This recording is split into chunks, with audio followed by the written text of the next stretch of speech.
ఆమె తెలంగాణ శివంగి లాగా.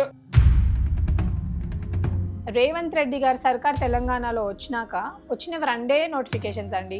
సీరియస్లీ, ఒకటి లిక్కర్, ఇంకొకటి ఎలక్షన్ నోటిఫికేషన్. గత 10 ఏళ్ల బీఆర్ఎస్ పాలనకి ఇప్పుడు ప్రజాపాలన 2 ఏళ్లకి ప్రజాపాలన అని చెప్పుకొని తిరుగుతున్నారు రేవంత్ రెడ్డి గారు, కానీ ఇది ప్రజాపాలన కాదు. సీరియస్లీ ఇది ఒక దగా పాలన. మేము బస్ యాత్ర చేస్తే ఏదైతే కాంగ్రెస్ ప్రభుత్వం వచ్చిందో ఇది మర్చిపోయి రేవంత్ రెడ్డి గారు ఈరోజు మా మీదనే లాఠీ చార్జీలు చేయిస్తున్నారు.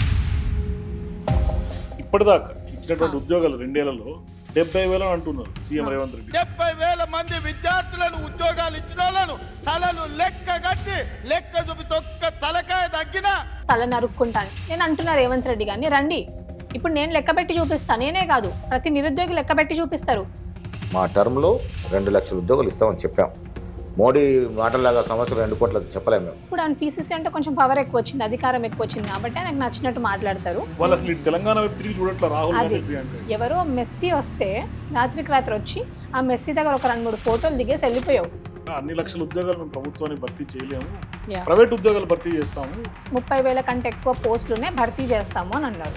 మరి ఉన్నప్పుడు భర్తీ చేయడానికి ప్రాబ్లం ఏంటి? బీఆర్ఎస్ పార్టీకి కడుపు మండుతోంది, అందుకనే వాళ్ళు ఏం చేశారు కేసీఆర్ గారు, మొత్తం అప్పుల కుప్ప చేశారు అది ఇది అని చెప్పేసి. నాకు తెలియదు సార్ ఏం అప్పులు ఏంటనేది, బట్ సీరియస్లీ నేను కూడా ఒక గిరిజన బిడ్డనే. ఇంతకుముందు దుబాయ్కి వెళ్ళి పనిచేసుకుంటుండే సార్ మా వాళ్ళు. ఇప్పుడు అలా లేదు.